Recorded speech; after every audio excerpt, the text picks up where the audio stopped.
j'ai connu M. Lacavé, et c'est même une époque, j'ai connu Polo. Polo en 1956, quand j'ai été muté à Capesterre en tant qu'agent des impôts. Je le connaissais déjà dans les réunions du parti, mais nous avons été beaucoup plus proches l'un de l'autre quand je suis venu habiter Capesterre. C'était en 1956. Et l'année d'après, en 1957, eh bien, il a eu le plaisir, moi aussi, d'être celui qui a officié mon mariage à Capesterre.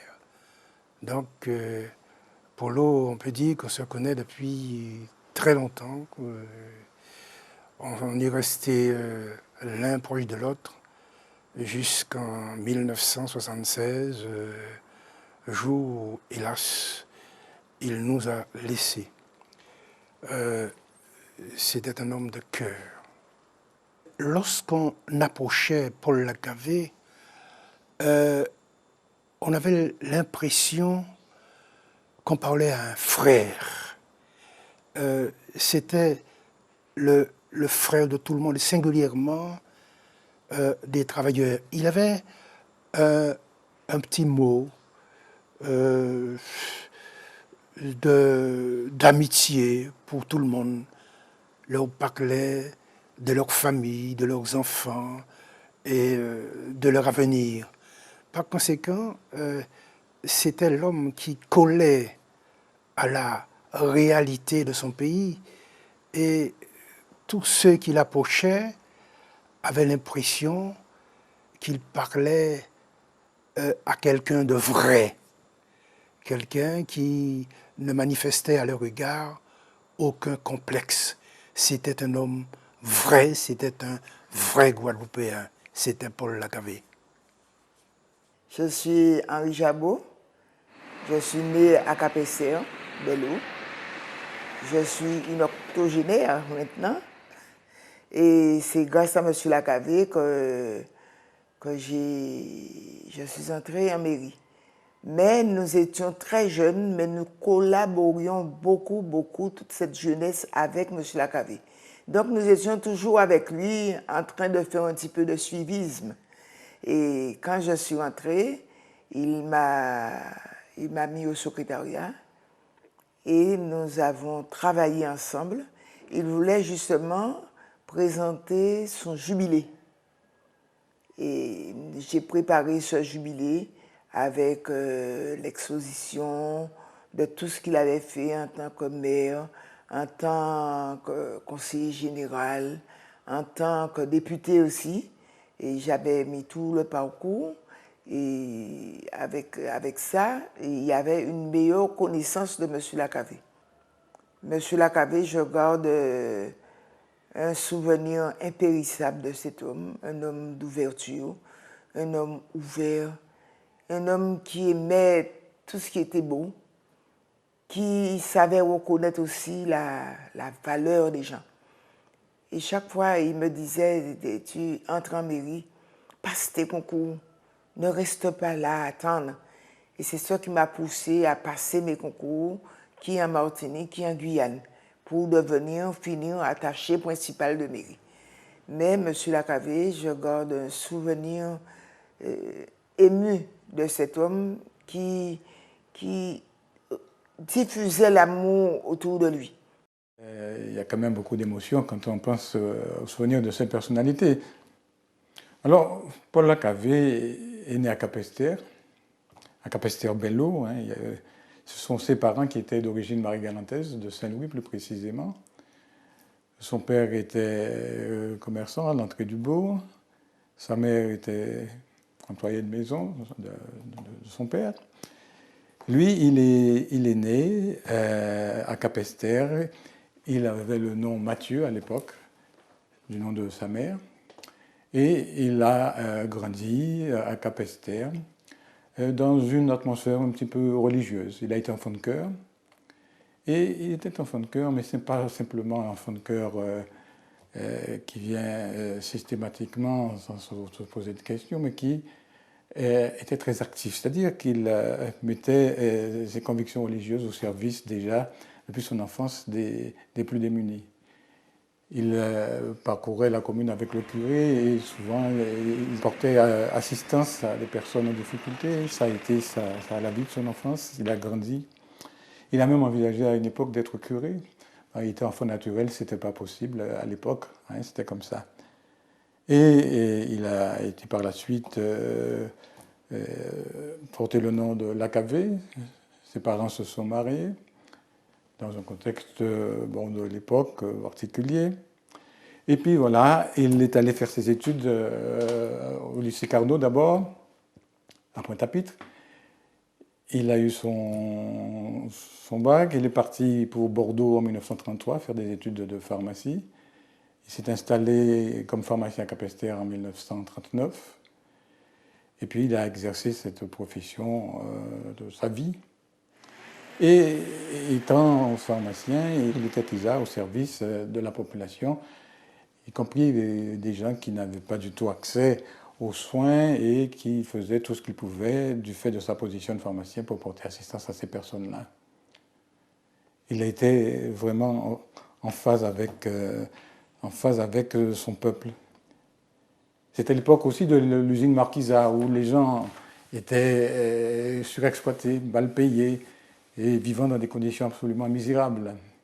Et il a été solidaire très vite des travailleurs de l'usine Marquisat. Il s'est trouvé aux côtés d'Auguste Saint-Luce. Il s'est trouvé aux côtés de ceux qui, depuis 1944-1945, se battaient pour un meilleur devenir des ouvriers capestériens. Paul Lacavé, on l'a appelé. Quand il y avait du bruit dans la rue, un grand mouvement. Alors les gens manifestaient, ils protestaient pour le gréviste. Alors Paul Lacavé est venu. Il est venu, il n'avait même pas pris son manteau. Il est venu sans échappe. Il venait dans la rue en criant « Arrêtez, arrêtez le peuple, arrêtez, poussez les gens pour ne pas se battre avec les gens. » Et lui, il n'a pas mis d'échappe. Alors le machin dit « Mettez chapeau. » Mais il n'a pas tenu échappe. Il est venu parmi la foule, il a dit aux policiers « Retirez-vous, laissez travailler. » C'est moi qui demande. Il a demandé la paix et il a fait sortir les policiers qui étaient là. Il y avait une foule qui était venue pour abattre les travailleurs. Lacavé a demandé le silence. Et ils ont fait la loi, obéir, à sortir de la rue, laisser les travailleurs, laisser les gens. Les gens manifestaient leurs revendications, ils ont laissé. Alors après, Lacavé a pris après eux, Lacavé l'a fait sortir et ils ont dit aux travailleurs, allons à la mairie, ils vont discuter avec eux pour le mettre de l'ordre. Et les gens ont été à la mairie pour expliquer pourquoi ils sont en grève et pour manifester. Et puis ils ont mis la paix. Il a dit, ne faites rien aux gens. Ils vont entrer dans la paix. Alors lui-même, il a demandé au peuple de Capestérien, faites le silence et restez dans le calme. Et les gens ont écouté Paul. Les gens ont écouté Lacavé très bien quand ils ont dit d'écouter, mettez-vous de côté, laissez-le. Vous n'avez rien à faire, ils réclament leur droit. Ils sont allés auprès de l'usine Marquisat, même avec les gens, ils ont dit, les gens qui étaient là, la rue, ils ont demandé le silence, ils ont dit, allons devant la mairie, Lacavé. Il a dit, allons devant la mairie, on fera un discours, on va expliquer aux gens. Et les gens ont suivi Lacavé jusqu'au devant la mairie, et tous les gens étaient là, on discutait, ils ont expliqué comment ça s'est passé, et là, ils sont restés libres là, et il y avait un calme. C'était un moment important pour tous ceux, bien sûr, qui ont connu Lacavé, ceux qui ont vécu avec lui, qui ont travaillé avec lui, pour Capesterre, et je peux dire aussi pour toute la Guadeloupe. Alors, la question est de savoir pourquoi le centenaire. En ce qui me concerne et qui concerne les communistes, le centenaire de Paul Lacavé, c'est l'occasion pour nous de rappeler à la mémoire des Capestériens et de tous les Guadeloupéens, bien sûr, la personnalité de l'homme qu'il a été, et ce qu'il a fait, mais surtout de tirer les enseignements de son engagement, les enseignements de ce qu'il a réalisé au cours de sa carrière, bien sûr professionnelle, de pharmacien, au cours de sa vie d'homme familial, bien sûr, mais aussi ce qu'il a réalisé en tant qu'acteur politique à Capesterre et dans le pays de Guadeloupe. Je dis ça parce qu'il faut bien comprendre le centenaire de la naissance de Paul Lacavé. Ce n'est pas simplement un moment pour faire ce qu'on peut qualifier d'une démonstration de culte de la personnalité, pour parler uniquement du passé, mais surtout, ce centenaire, c'est l'occasion pour nous de regarder demain et de donner les pistes à partir de l'exemple de vie et d'action de Paul Lacavé, des pistes pour construire le pays de Guadeloupe pour lequel il a tant donné. Et il est vrai que Lacavé a beaucoup donné pour Capesterre, Lacavé a beaucoup donné pour le pays de Guadeloupe qu'il aimait tant, mais aussi, je peux le dire, dans sa démarche, Lacavé s'inscrivait dans une vision plus large, dans une vision, disons, du monde. Il avait une conception du monde. Et Lacavé, c'était un militant, c'était quelqu'un qui était engagé dans la lutte pour les transformations sociales, pour les transformations à l'échelle du monde. Évidemment, aujourd'hui, on peut s'interroger sur la portée de ce qu'il a fait au cours de sa carrière. Il est resté, on l'a dit, 31 années maire de la commune de Capesterre, autant comme conseiller général, et il a été 6 ans député de la Guadeloupe. Mais nous qui avons connu Lacavé, qui avons travaillé avec lui, notre démarche en tant que communiste, ses camarades de lutte, ses frères, c'est de bien essayer de traduire, d'expliquer le sens de toutes ces actions et de son engagement. Tout d'abord, je voudrais dire une chose importante. Tout le monde parle de Lacavé en tant qu'humaniste. Lacavé un type bien, Lacavé un homme généreux, un homme affable, ouvert. Ça c'est vrai. Lacavé avait ses grandes qualités humaines. Et c'était un homme qui vraiment avait le souci des hommes. C'était un homme qui était vraiment très, très soucieux des conditions de vie de ses compatriotes. Il refusait la souffrance humaine. Il était contre toutes les injustices, les discriminations. Mais il n'était pas contre cela seulement en parole. Et il s'impliquait réellement dans l'action pour corriger ces difficultés-là. Alors oui, Lacavé, c'était un homme bien, c'était un homme qui voulait que les hommes vivent mieux. Mais je dis tout de suite que Lacavé, ce n'était pas simplement un contemplateur. Lacavé, ce n'était pas simplement un philosophe qui tentait d'expliquer le sens du monde. Lacavé n'était pas quelqu'un qui était inscrit dans la démarche de la charité humaine. Lacavé voulait, et il est arrivé à cela, précisément par sa rencontre avec les idéaux et du communisme. Et je le dis ici pour bien comprendre qu'on peut être bon, on peut être bien, on peut avoir des qualités humaines, on peut avoir des capacités intellectuelles, une intelligence très affûtée. Mais pour pouvoir inscrire son nom dans l'histoire, pour pouvoir laisser à la postérité des actes forts qui peuvent amener ceux qui viennent après à aller plus loin, il faut plus que la bonté du cœur. Il faut, à mon avis, plus que l'humanisme. Et c'est cela.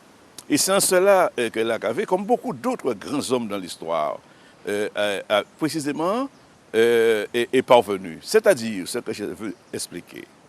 Paul Lacavé, à mon avis, a transcendé son moi, a dépassé sa position personnelle, sa situation sociale personnelle, a dépassé ses sentiments humanistes pour aller plus loin. Et cela s'est fait par sa rencontre précisément avec les idées communistes.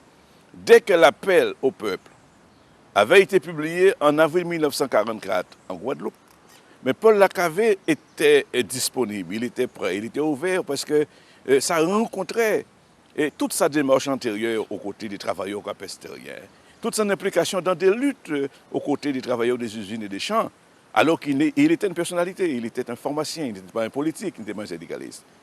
Et il a répondu à cet appel au peuple de 1944, il est devenu communiste. Mais Paul Lacavé n'est pas devenu un communiste de salon, un communiste de livres, de théorie. il est devenu, et d'après ce que j'ai vu et compris, et que je porte en son nom, il est devenu un praticien du communisme. Il est devenu un militant, voilà le mot juste, un militant communiste, en ce sens qu'il a œuvré concrètement tous les jours aux côtés des travailleurs, aux côtés des petites gens, des déshérités, sur tous les terrains de lutte, à la fois sur le plan économique, social, culturel, sportif. Il a œuvré en permanence pour mettre en pratique ses idées communistes, son engagement communiste. Dans la grève qui opposait les ouvriers au patron de Marquisat et d'autres ouvriers de la Guadeloupe, Paul Lacavé, au carrefour de Brest, a prononcé cette phrase restée mémorable dans le cœur de tous les Guadeloupéens. Parlant au CRS armé jusqu'aux dents, il leur a dit « Tirez sur moi, mais ne tirez pas sur mon peuple ». Lacavé a aimé cette population et la population lui a rendu cet amour. Rien ne devait arriver à Polo. Tout le monde débarquait. Je me souviens que nous étions un peu plus jeunes, j'étais déjà à l'école à Basse-Terre, quand on a dit, voilà, les CRS sont en train de tuer Lacavé, eh bien, les gens sont sortis avec leurs sabres, avec leurs bâtons, avec leurs roues de routier, de caranguaise, de l'épérou, de faux cacao, pour venir sauver Polo. Et c'est cet amour qu'il a distribué qui fait que maintenant, son souvenir reste toujours vivace. Et ça, c'est formidable. Et comme j'ai fait partie de son dernier conseil municipal, et je voudrais donner mon témoignage. C'était un homme clairvoyant, un homme affable, qui était à l'écoute de la population et à l'écoute de ses conseillers. Je me souviens, quand on avait une demande qui paraissait astronomique, il nous disait « Je ne veux pas passer devant la commission de la hache ». La commission de la hache, c'était ce qui représentait actuellement la Cour des comptes. Et il était soucieux de gérer la commune en bon père de famille, comme on le disait autrefois. Je garde de lui certains souvenirs, comme une fois, comme j'étais animateur de l'association Hibiscus, et on avait nettoyé la plage que vous verrez tout à l'heure. Autrefois, c'était un dépôt à ordures. Nous avons nettoyé la plage et sa femme, qu'on ne voyait pas souvent à l'extérieur avec lui, il l'accompagnait dans les meetings politiques et autres. Eh bien, ce jour-là, il m'a dit, quand il a vu comment la plage était nettoyée par les jeunes et par les riverains, il m'a dit, bon, ben, je vais chercher ma femme et je reviens. Il était tard, il était vers 18h à ce moment-là. Ben, il m'a dit qu'il revient. Il est revenu un moment après avec sa femme. Ça m'a fait beaucoup plaisir parce qu'il reconnaissait le travail que l'association fournissait. Et un jour, on est venu à discuter politique. Je lui dis, moi, je ne pense pas adhérer à un parti politique. Et la municipalité est d'obédience communiste, mais moi, je ne tiens pas à adhérer. Il me dit, mais ce n'est pas un problème. Tu es un progressiste, tu peux toujours rester un progressiste. Le principal, c'est d'œuvrer pour le bien-être des gens dans ta section et dans la commune de Capesterre. C'est pourquoi il s'est illustré dans tout ce qui mettait en valeur Capesterre. C'est lui qui a commencé à faire changer cette commune de physionomie. Nous avons eu, par exemple, la première salle des fêtes de la Guadeloupe, c'est notre salle de fête. Le premier grand stade au Bambuc. Ils ont fait la joie de nous donner ce merveilleux 100 mètres qui est passé dans les annales. Eh bien, ça a fait plaisir. Monsieur Lacavé s'est occupé beaucoup aussi de la campagne. C'est lui qui a porté, comment je vais dire, l'instruction dans les campagnes, en construisant des écoles dans les campagnes. Avant, les enfants sortaient des sections pour venir au bout, mais lui, il a été à la rencontre des jeunes enfants Et quand les soucis sont devenus plus grands, ils sont venus à Aubourg, c'est tout à fait normal.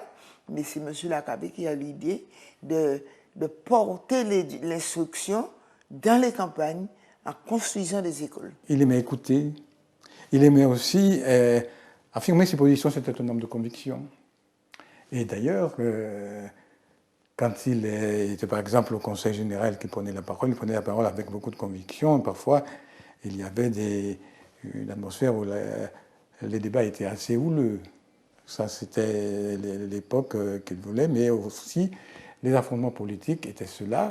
Il y a eu des campagnes électorales parfois très vives, et vous savez, dans l'époque, il y avait la fraude électorale qui était massive dans certaines élections et qui a caractérisé malheureusement la vie politique de la Guadeloupe durant les années 50-60.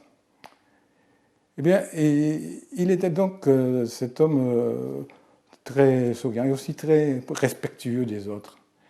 Il s'attachait aussi à ce qu'on soit respectueux vis-à-vis de lui, bien sûr, mais il respectait tout le monde, depuis l'enfant jusqu'au vieillard, depuis toutes les personnes, quel que soit leur niveau dans la société. C'était lui. Et son sourire, il avait aussi, outre son sourire, il avait un rire franc, un rire très sonore, qui était un rire vraiment naturel et qui exprimait toute sa voix et toutes ses convictions que les choses pouvaient s'améliorer, pouvaient aller mieux. Et c'était le sens de son combat politique. Il avait une passion pour Capesterre. Capesterre, c'était quelque chose, il aimait Capesterre, il aimait les Capestériens, il aimait sa population, il aimait la foule. Il aimait voir, quand la foule était réunie, il y avait dans une même conviction, pour pouvoir lutter dans un même objectif.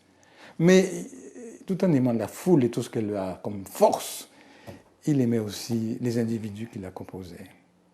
Et il n'était jamais indifférent aux difficultés que pouvaient rencontrer les uns et les autres. Quand on le rencontrait, qu'on lui parlait de certaines souffrances, il était toujours attentif et prenait son temps pour écouter. Et alors, souvent, quand on allait le voir, il essayait toujours de trouver une solution. Il n'y avait pas de solution à tous les problèmes, bien sûr. Enfin, faute de pouvoir trouver une solution, il essayait de donner beaucoup de réconfort aux uns et aux autres.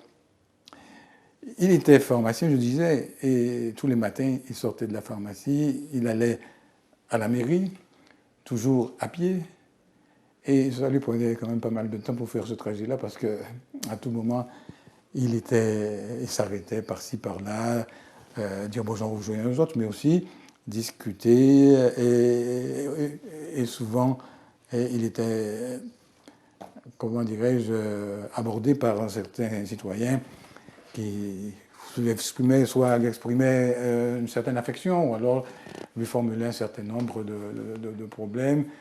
Et ça, c'était lui. Il était au cœur de cette population. Il vivait avec cette population-là, il l'aimait.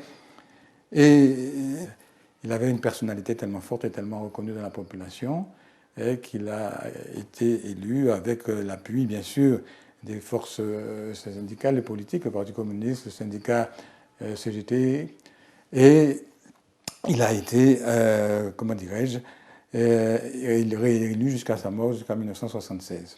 Il fut un temps où on a tenté de dire que le communisme, c'est le sang de la révolution, c'est le rouge. Mais ce n'est pas ça. Le communisme, c'est quoi? C'est le bonheur de l'homme. Le communisme, c'est la création d'une société de justice, de progrès social. Une société où chaque homme aura ce qu'il a droit en fonction de ses besoins et compte tenu de ses capacités, de ce qu'il apporte lui-même au développement de la société. Bref, une société d'égalité. Une société où il n'y a pas de racisme, il n'y a pas de discrimination, une société où il n'y a pas les puissants de côté qui dominent les faibles. Une société d'égalité, une société où chaque homme peut regarder chaque homme. Ma génération a toujours connu Lacabé. Il venait dans mon quartier à Brest, c'était le quartier populaire, le quartier des ouvriers des travailleurs, le quartier des syndicalistes où il avait ses amis. Suzette Bajot, et Olem, et Samtelican, Onesta, et il avait tous ses camarades là, avec lesquels il venait bavarder, il venait causer, il venait apprendre. Parce que cela est important, il nous disait souvent, Il faut aller aux côtés des travailleurs. Il faut aller à la rencontre du réel pour apprendre des faits. Les gens de ma génération aimaient naturellement Lacavée. J'ai vraiment rencontré l'homme, le militant, le dirigeant, l'élu extraordinaire qu'on a connu sur les bancs de la cellule communiste André Liqueur à Brest. Et là, c'est pourquoi je dis que c'était un militant communiste, un organisateur du parti. Et il avait le sens aussi de détecter, de rechercher des éléments nouveaux, des futurs dirigeants, des futurs cadres. Il les encourageait. J'étais moi toujours assis sous le banc de la cellule, aux côtés de Lacavée. Et il avait toujours la parole pour dire qu'il faut aller plus loin, il faut aller de l'avant, et puis il faut étudier. Alors voilà le maître mot, il faut étudier, il faut connaître. C'est vrai, je le dis, Lacavée m'a beaucoup encouragé à apprendre, à étudier. Et non seulement il le disait, mais il contribuait fortement. J'ai une bibliothèque chez moi où je peux dire que dans cette bibliothèque, la plus grande partie des livres que j'ai sont des livres qui m'ont été offerts par Lacavée pour apprendre, pour connaître. Le problème de l'éducation, l'instruction, c'était vraiment son dada. Et c'est lui qui m'a donné le goût, comme je suis très lettre, j'aime beaucoup écrire, et c'est lui qui m'a dit, Henri, commence un livre sur Lacavée, et sur la commune, et sur vous-même. Hein? Et à ce moment-là, il m'avait mis en relation avec M. Jean-Paul Hervieux, qui était directeur des archives départementales. Et c'est M. Hervieux qui m'a donné un petit peu les premières bases pour que j'écrive l'histoire de Capesterre à travers l'histoire de la Guadeloupe. Ce qui a commencé depuis les origines, c'est-à-dire depuis la découverte, jusqu'à... Je finis le livre par Beaujean, le dernier maire. J'ai essayé de retracer un peu ce que chaque maire avait apporté dans cette commune, depuis M. Simon, en passant par Lacavée, en passant par Andy, en passant par M. Delacroix, Beaujean, et cette vision de Capesterre nous permet d'être un peu fiers du passé de cette commune. Nous avons un passé formidable que les gens ne connaissent pas. Et c'est dommage. Mais c'est lui, c'est sous sa poussée que moi, j'ai commencé à écrire l'histoire sur Capesterre. Après 14 ans de combat, de lutte politique menée avec d'autres Guadeloupéens et singulièrement d'autres camarades du Parti communiste, en 1965, j'ai été élu, j'ai conduit une liste qui a été élue aux élections municipales. Donc, le 28 mars 1965, c'est Paul Lacavée qui est venu me passer l'écharpe de maire. De mars 1965 à mai, mes amis du conseil municipal et moi, nous sommes restés dans une mairie prisonniers parce que nous ne savions pas que faire dans la mesure où nos prédécesseurs étaient en dessous de tout. J'allais à la préfecture demander des renseignements, mais personne ne me recevait comme cela devrait se faire. Un jour, je me suis confié à Paul Lacavée, qui m'a dit de l'accompagner à la préfecture de la Guadeloupe. Et quel ne fut mon étonnement de constater que les bureaux qui ne me recevaient pas s'ouvrirent devant Paul Lacavée. C'était bien cet homme qui, élu maire 20 ans avant, en 1945, avait montré à la Guadeloupe tout entière sa capacité de gestion. Et puis, il ne faut pas oublier que c'était celui qui avait su s'auréoler du respect de toute la Guadeloupe, même de la préfecture, en offrant sa poitrine au bal des CRS pour protéger la grève des ouvriers. Paul Lacavée, donc, était cette figure incontournable de la Guadeloupe. C'était un homme de cœur, de grand cœur même, devrais-je dire, sensible à la misère des hommes, voulant toujours rendre service et être agréable à ceux qui l'approchaient. C'était un grand Guadeloupéen dont la disparition d'ailleurs a secoué toute la Guadeloupe.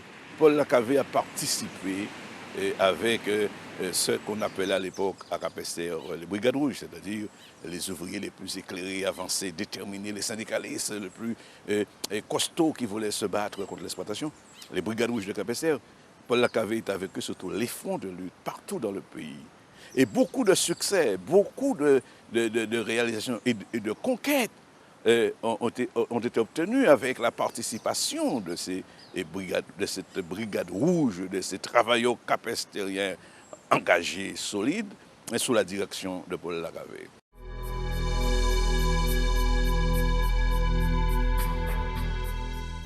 Je garde un souvenir ému de cet homme qui diffusait l'amour autour de lui. Il avait son caractère, qui ne passait pas par n'importe quel chemin. Il avait son caractère, sa dignité, mais c'était l'homme bon.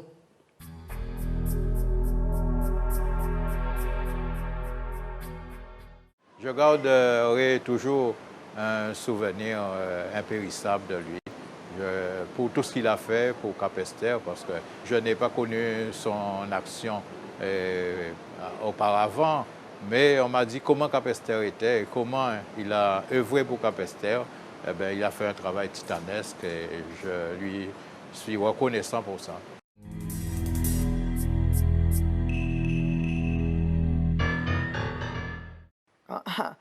Quand Polo est mort, quand il y avait le vide, le peuple était déçu, le peuple est mort aussi. Nous avons dit que le peuple Capesterien est mort. Parce qu'on n'avait pas non seulement Polo, pour eux, nous avons l'homme Dieu pour nous. C'était Dieu qui était devant nous, puisqu'on n'écoutait pas paisiblement tout ce qu'il disait. S'il nous disait de nous mettre en ordre, nous nous mettons. Si nous disons au combat, non, on ne laisse pas. Mais comme il disait jamais au combat, il toujours demandait le silence. Les communistes guadeloupéens, ils sont vraiment fiers, vraiment très fiers, d'avoir compté dans leur rang, d'avoir eu un camarade, un homme aussi extraordinaire que Paul Lacavé. Paul Lacavé a été un phare. Il reste aujourd'hui un modèle. Il reste aujourd'hui encore une boussole, une référence pour guider l'action des hommes. Pour aussi nous dire qu'il est possible en solidarité, il est possible en fraternité, il est possible dans l'action, il est possible dans une conviction forte et respectée de construire une société meilleure, en commençant ici à Capesterre. Et c'est pourquoi nous disons, nous répétons, nous appelons à retrouver cette Capesterre fraternelle et solidaire que Lacavé avait commencé à bâtir.